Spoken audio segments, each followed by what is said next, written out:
Just go kill everybody, guys. Ah, that did not go to fucking plan.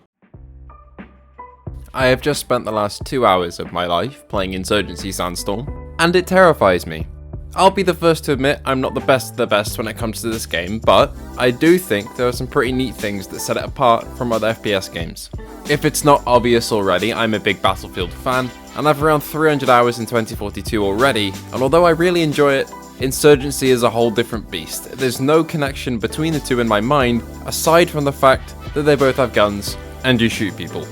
Except, in Insurgency, there's no visual reward for killing someone. There's no ping noise, there's no hit marker, there's no kill marker, you just convince the person to stop living, and they drop. And then you're treated to their dying screams. It's traumatizing. You sit there and you think about what you've done, but for some reason, I can't stop playing. The sound design here is just next level. I mean, being suppressed by enemy fire triggers my fight or flight to a degree that a game just never should. Being pinned down is just an awful, awful experience, and I'm gonna let this clip play out to give you an idea of what that feels like.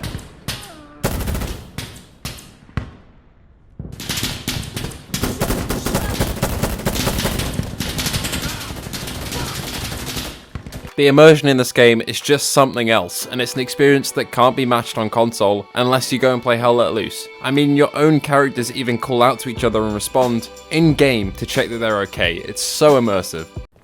Speak up, how are we looking? I'm uninjured. Good to go. The ammo system also doesn't have a counter. Instead, you get your magazine weight, and from that you have to figure out how many shots you've got left, and if you take out a mag that's half empty and throw it on the floor, you lose those rounds. They don't go back into your round pool like other games. Mechanics like using smoke grenades as cover to flank is so useful here because it covers such a wide area to block off sightlines. Like a smoke grenade should. It's so rewarding.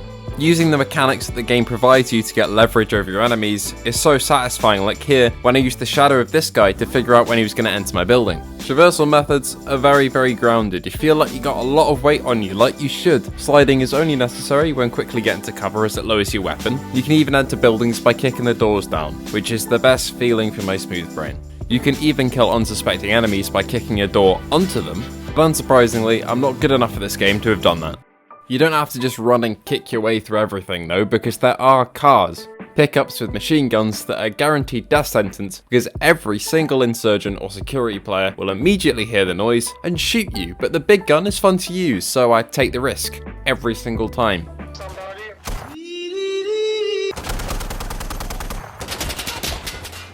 Another horrific thing that keeps this game grounded is its gore effects, and I'm fairly sure I can't even show this, but if your squishy man's skull gets hit with 7.62, it will just fucking explode. It's just awful.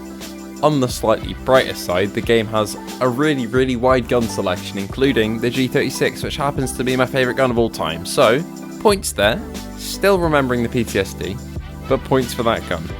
Finally, the maps are just really nice. They're war-torn, they're beautiful in a way that war-torn can be beautiful. And to be honest, aesthetics like these are what I'd like to see in future Battlefield maps. And I can't really make a video about Insurgency without mentioning proximity chat. Not only does proximity chat work really well, each environment is modelled through the audio. If you're standing next to a teammate in a big room and they speak, their voice will echo around you. It's such a cool effect. The little macaroni and cheese. That mac and cheese, bro. With a side of bacon. And not to mention, your teammates most likely will sound like this half the time. Can I get a hiya?